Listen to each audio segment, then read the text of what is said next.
Ada satu kisah yang menurut saya menarik sekali, kisah itu yang diceritakan oleh Rasulullah SAW, terjadi pada orang zaman dahulu, ya, pada masa Bani Israel. Ada orang yang dia itu diceritakan menjadi penjahat. Dia membunuh orang sebanyak berapa? 99 orang. Kemudian dia setelah membunuh sekian banyak orang itu, dia merasa sangat berdosa dan dia ingin bertobat. Datanglah dia kepada abid. Ya, kalau abid itu berarti ahli ibadah. Ya, orang ahli ibadah itu belum tentu alim. Dan orang ahli ibadah ditanya, lalu kemudian dikatakan, apakah saya bisa diampuni Allah? Apa jawab dia? Enggak, kamu sudah terlalu banyak dosamu. Apa dia berputus asa lah, kalau kemudian aku tak bunuh sekalian kamu. Akhirnya dibunuh genaplah 100. Karena kalau tidak ada harapan untuk diampuni, untuk apa saya melakukan kebaikan? Ya, tambah kalian keburukan, bunuh dia. Genap 100 tadi. Tetapi hatinya masih gelisah, dia ingin bertobat kepada Allah Subhanahu wa taala.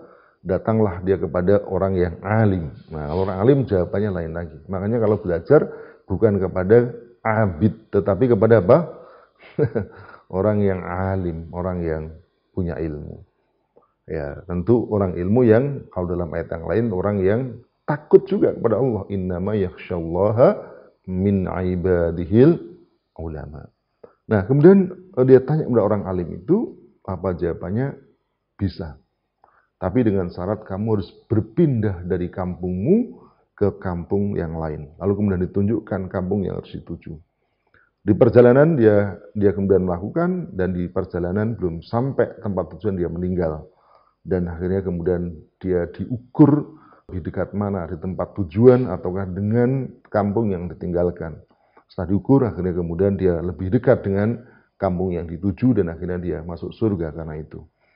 Apa yang pelajaran penting yang dapat diambil tadi dari apa yang saya sampaikan, bahwa untuk menjadi baik itu adalah perlu lingkungan yang baik.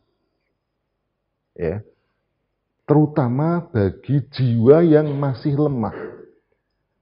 Jadi kalau ada orang tadinya narkoba ingin bertobat, lalu kemudian dia masih berteman dengan teman-teman yang lama, yang teman-temannya itu suka narkoba, maka keinginan kuat itu akan batal.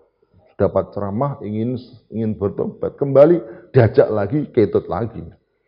Kalau kemudian dia suka minum keras, lalu kemudian dia tidak pindah dari komunitasnya, lalu kemudian di situ lagi, dia akan ketut lagi, akan ikut lagi, karena dia masih lemah. Ya.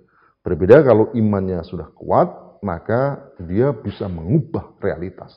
Tapi kalau seperti yang baru bertobat itu, maka dianjurkan dia berpindah tempat, berpindah komunitas, berpindah teman-teman, berpindah pergaulan.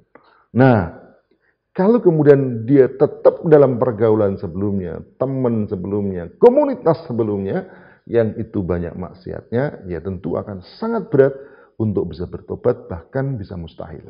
Oleh karena itu, kalau tadi ditanya, gimana resep supaya istiqomah bertobat, jangan kembali kepada teman-temannya yang sebelumnya adalah teman-teman maksiat. Carilah teman, carilah pergaulan, carilah lingkungan yang sehat, yang baik. Dan sebenarnya, ya kalau ini mau kita bicara lebih makro lagi, sebenarnya kemaksiatan itu akan bisa diberantas ketika apa? Sistemnya, negaranya memang tidak mentoleransi kemaksiatan. Jadi kalau negaranya seperti sekarang ini mentoleransi kemaksiatan, maka akan sulit akan mencegah orang-orang maksiat.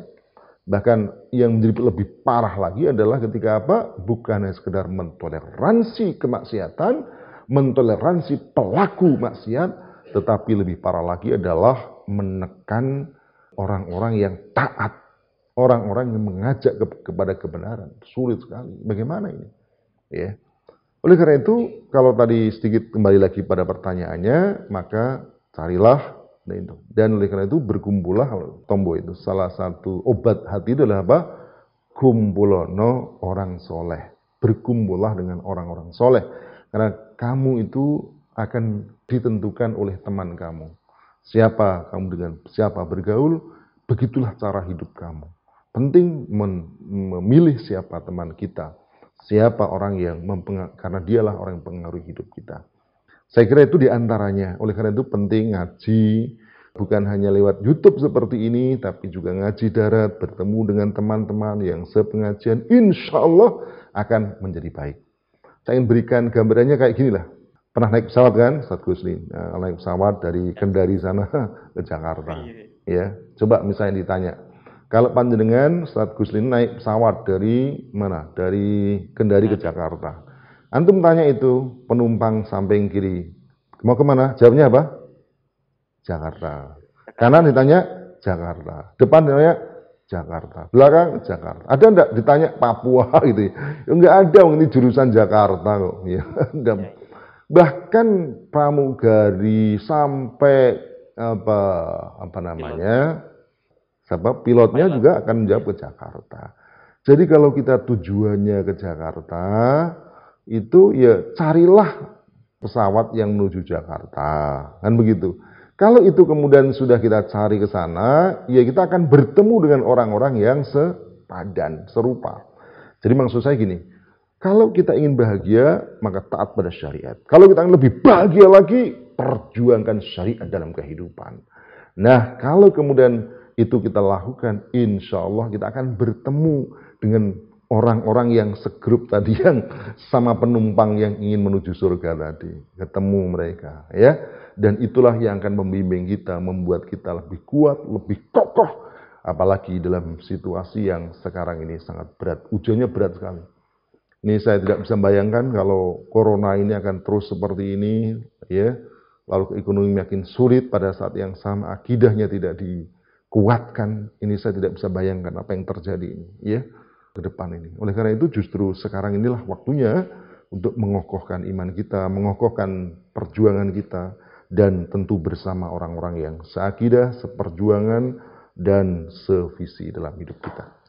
Terakhir, tadi saya sudah sampaikan sebenarnya ayat-ayat Al-Quran itu saling berkaitan satu ayat dengan ayat yang lain. Mungkin bagi sebagian orang baca ayat itu kok antar ayat kok tidak berhubungan ya.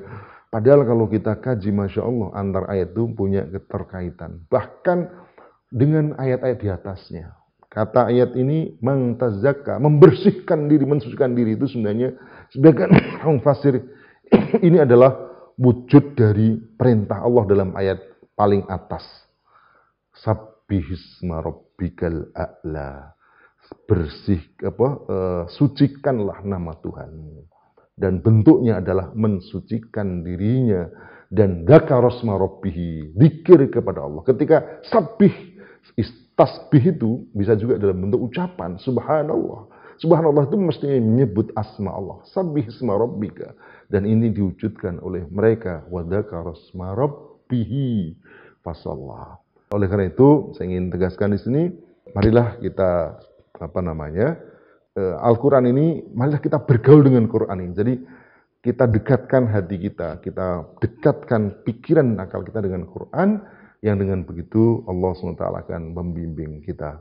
Moga-moga pada pertemuan yang mendatang kita masih diberi kesempatan Allah SWT untuk bisa berjumpa kembali, melanjutkan ayat selanjutnya untuk dibahas.